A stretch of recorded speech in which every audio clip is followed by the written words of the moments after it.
Vadakovai cross cut சாலையில் உள்ள கோவை மாவட்ட கழக அலுவலகத்தில் நடைபெற்ற நீட் தேர்வை திணிக்கும் ஒன்றிய பாசிச பாஜக அரசு மற்றும் தமிழ்நாடு ஆளுநரை கண்டித்து வருகிற 20/8/2023 ஞாயிற்றுக்கிழமை அன்று கோவை சிவானந்தா காலனி பகுதியில் நடைபெறவுள்ள உண்ணாவிரத அறப்போர் சம்பந்தமான கோவை மாநகர் மாவட்டத்திற்கு உட்பட்ட இளைஞரணி அமைப்பாளர் துணை அமைப்பாளர்கள் பகுதி இளைஞரணி அமைப்பாளர்கள் துணை அமைப்பாளர்கள் ஆலோசனைக் கூட்டத்தில் கோவை மாநகர் மாவட்ட திமுக செயலாளரும் முன்னாள் சட்டமன்ற உறுப்பினருமான நா. கார்த்திக் அவர்கள் கலந்து கொண்டு சிறப்புரையாற்றினார்.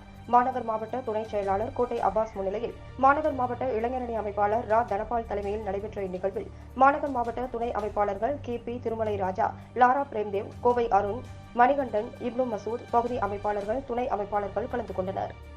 ஏற்படுத்த வேண்டும் என்று நம்முடைய செயலாளர் அதற்கு உண்டான முயற்சியினை எடுத்திருக்கின்றார்கள்.